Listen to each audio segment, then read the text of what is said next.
Pessoal, vamos falar aqui da maneira mais didática possível sobre um conceito que está revolucionando a maneira como fazemos transações e como armazenamos informações. Vamos falar sobre blockchain. Imaginem um grande livro público, uma espécie de planilha gigante que registra todas as transações que acontecem num determinado sistema.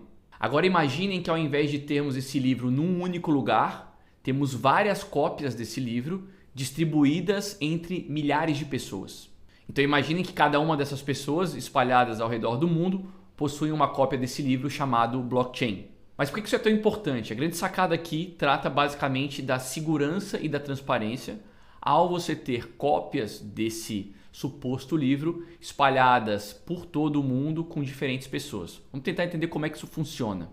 Vamos pensar que quando alguém faz uma transação dentro desse sistema, essa transação é agrupada com outras transações dentro de um bloco.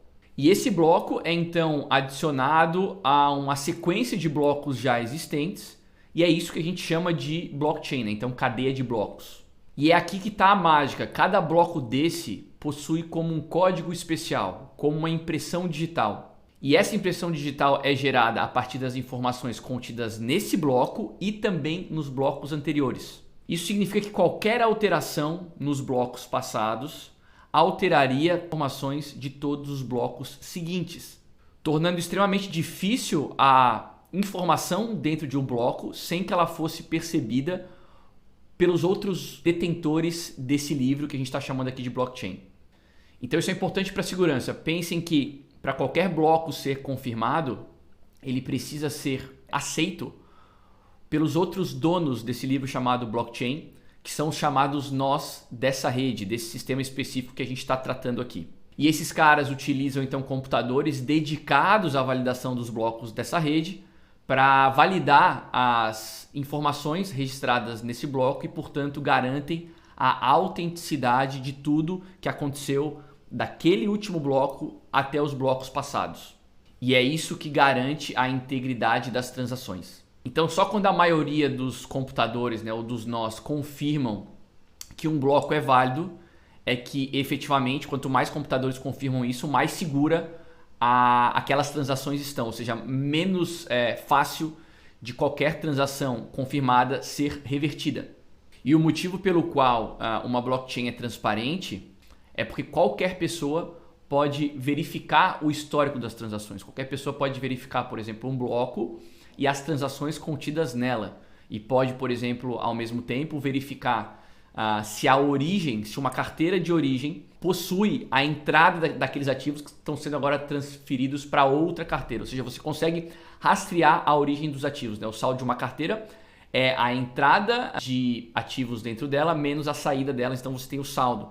Então você consegue, por se tratar, por exemplo, de uma blockchain pública, pelo menos a maior parte das blockchains que são discutidas diariamente pelas pessoas que estão no mercado cripto, qualquer pessoa consegue verificar com transparência como as transações acontecem, de que maneira elas são feitas e se elas são legítimas. Ou seja, não existe uma autoridade central controlando a veracidade disso tudo, são as pessoas envolvidas no ecossistema que fazem isso. Mas os usos de uma blockchain não se limitam a transações financeiras. Servem para transações financeiras, mas não servem só para isso. Esse conceito de transações verificáveis para ativos digitais escassos pode ser aplicado em saúde, pode ser utilizado na logística, pode ser utilizado para votação futuramente, esperamos que sim. Até, por exemplo, a autenticação de obras de arte que hoje estão sendo fracionadas, utilizando o blockchain como infraestrutura e permitindo assim a democratização de investimentos alternativos. Em resumo, a blockchain é a criação de um sistema que garante transações transparentes, seguras, descentralizadas, onde as transações são registradas de maneira confiável e verificável, porque são verificáveis. E, portanto, é uma inovação que promete transformar vários aspectos dentro da nossa sociedade. É importante deixar claro que cada blockchain tem as suas regras e essas regras devem ser avaliadas na escolha de uma blockchain para o que quer que seja. Por exemplo, a gente conhece com bastante clareza as regras da blockchain do Bitcoin. Sabemos que são emitidos blocos aproximadamente de 10 em 10 minutos e que esses blocos pagam, além das fees das transações do bloco, também uma recompensa para o computador que encontra um problema matemático referente ao bloco e confirma aquele bloco na cadeia de blocos do Bitcoin. A gente sabe, por exemplo, que desde o bloco Gênesis em 2009 eram emitidos 50 Bitcoins por bloco como recompensa e que de 210 em 210 mil blocos essa recompensa é cortada pela metade num evento chamado Halving.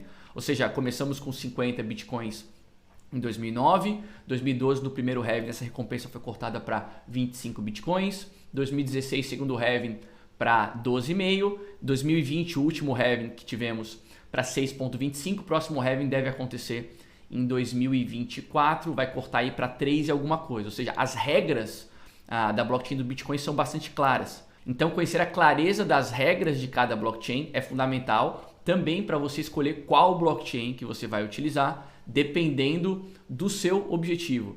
Então, por exemplo, para a construção de contratos inteligentes, a blockchain da Ethereum, que tem regras diferentes, os blocos nesse momento são colocados de 12 em 12 segundos, pode ser uma blockchain que faça mais sentido. Para transações financeiras, por exemplo, o Bitcoin deve ser a blockchain mais importante, mais segura.